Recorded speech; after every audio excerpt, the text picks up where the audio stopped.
اب سیکورٹی کی صورتحال بھی انتہائی دگرگوں ہو چکی ہے، کیونکہ جو پہلے کبھی نہیں ہوا وہ اب ہو چکا ہے، اور ایران اور پاکستان براہ راست ایک دوسرے پر حملے کر رہے ہیں اور سرجیکل سٹرائکس کر رہے ہیں۔ پہلے صرف پاک ایران بارڈر پر جھڑپیں ہوتی تھیں اور اس میں لڑائی مار کٹائی ہوتی تھی، لیکن یہ پہلا موقع ہے کہ ایران نے پاکستان کی فضائی حدود کی خلاف ورزی کی اور میزائل داغے، اور جواباً پاکستان نے بھی حساب برابر کر دیا اور 24 گھنٹے کے اندر اندر بدلہ لے لیا۔ یہ خبر پوری دنیا میں اس وقت عالمی ذرائع ابلاغ بھرپور طریقے سے بلا روک ٹوک اس کو رپورٹ کر رہے ہیں، لیکن پاکستان میں اس پہ اظہار خیال کرنے پر سینسرشپ عائد ہے، اور پیمرا کی طرف سے کہا گیا ہے کہ اس بارے میں آپ نے محتاط رپورٹنگ کرنی ہے اور غیر ضروری تبصرہ نگاری نہیں کرنی۔ یہ ایک انہونی بات ہے، اور یہ پہلی دفعہ نہیں، یہ پہلی دفعہ ہو رہا ہے کہ اس طرح سے پاکستان پہ حملہ ہو اور اس پہ رپورٹنگ کے لیے محتاط رویہ اختیار کرنے کا کہا جا رہا ہو۔ بہرحال دیکھتے ہیں کہ اس کے پیچھے کیا محرکات ہیں، کیونکہ جیسے ہی یہ حملہ ہوتا ہے اور اس حملے کے فوراً بعد صورتحال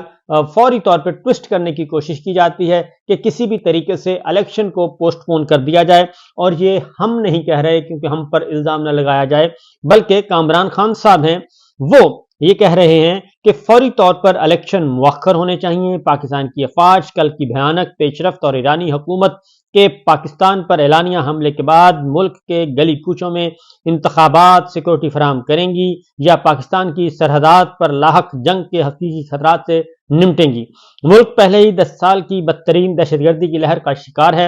اور بے اعتبار الیکشن کی نہیں، پاکستان کو سیکورٹی اور معاشی استحکام اور ترقی کی فوری ضرورت ہے۔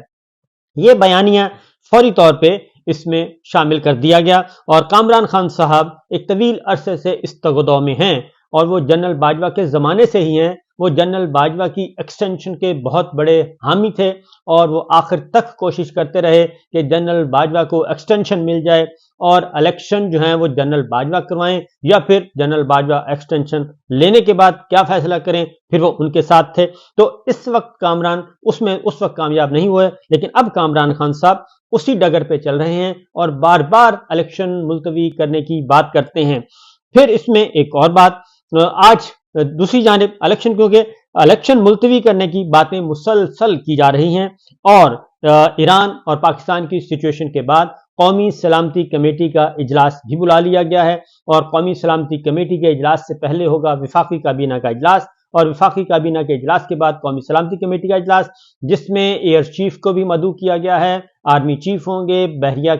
پاک بحریہ کے سربراہ نیول چیف ہوں گے، اور D G I S I ہوں گے، ڈی جی آئی بھی ہوں گے، اور متعلقہ وزراء۔ تو یہ ایک غیر معمولی سچویشن جو کہ ہو رہی ہے، اس کا جائزہ لیا جائے گا، اور قومی سلامتی کمیٹی کے اجلاس میں محض پاک ایران کشیدگی ہی نہیں، بلکہ عام انتخابات کے حوالے سے بھی بات کی جائے گی، کیونکہ اس کو سیکورٹی سے لنک کیا جا رہا ہے۔ آلریڈی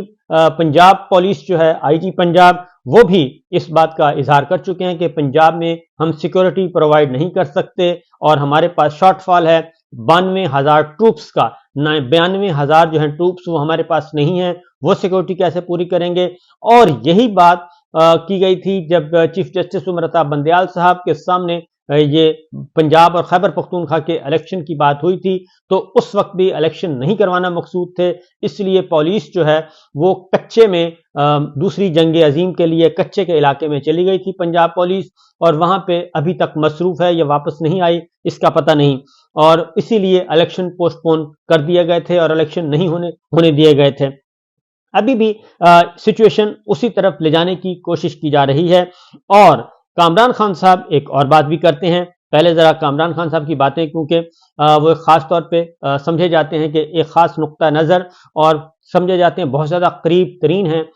پنڈی کے اور اسٹیبلشمنٹ کے۔ وہ جب بھی وہ بولتے ہیں تو اس کا مطلب ہے کہ ان کے پیچھے ایک مؤثر طور پہ ایک نیریٹو ہے، وہ نیریٹو بنانے کی کوشش کرتے ہیں، لیکن نیریٹو بن نہیں پا رہا۔